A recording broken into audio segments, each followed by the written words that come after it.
İltihabın remissiyası dövründə biz o dövrdən istifadə edib bizə daha çox remissiya dövrü lazımdır ki... O zaman sualı doğru istiqamətdə verdim. Bəli. Hər ağrısız olan insan remissiya aldım demək deyil. Bəli. Bəli, hər ağrımıram demək də hələ remissiya demək deyil. Remissiya göstəriciləri necə olur? Ya da belə deyək, ağrının azalması müalicə aldım demək deyil. Aldım demək deyil. Bu gün ağrımırsansa, bəli, elə ağrılar var ki, mən həmişə xəstələrə də deyirəm ki, elə problem var ki, orada xəstənin ağrıması daha məsləhətlidir. Çünki oynaqda problem varsa, oynaq deformasiyası varsa, həmin oynaq ağrımalıdır.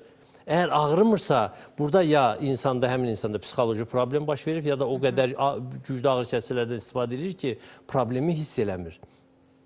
Əgər iltihab dövründə ağrı varsa, burada bəli, iltihab əleyhinə ağrı kəsicilərdən, iltihab əleyhinə dərmanların ağrı kəsici təsiri də var. Onlardan istifadə oluna bilir müalicənin gedişində, müalicənin. Amma iltihab göstəriciləri nizama düşəndən sonraki xəstənin ağrılarını aradan qaldırmaq üçün buna demək olar ki, 95-99% hallarda ehtiyac olmur ağrı kəsicilərə.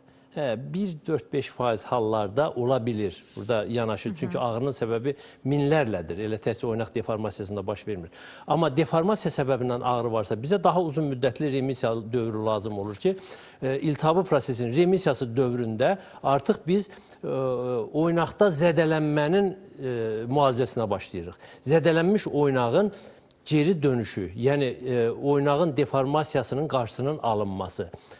Zədələnmə necə baş verir? Zədələnmə nəticəsində oynağın həm ətraf toxumaları, əzələ birləşdirici toxuması, sinovial qişa da zədələnir, qalınlaşır, sinovial mayının oynağa axması zəifləyir və uzun müddətli iltihab nəticəsində oynağın qığırdağında kələkötürlük, biraz belə loru dildə ifadə edeyim ki, sürüşkənlik pozulur, hamarlılıq pozulur. Ona görə oynaqda ağrılar, xırıltılar başlayır.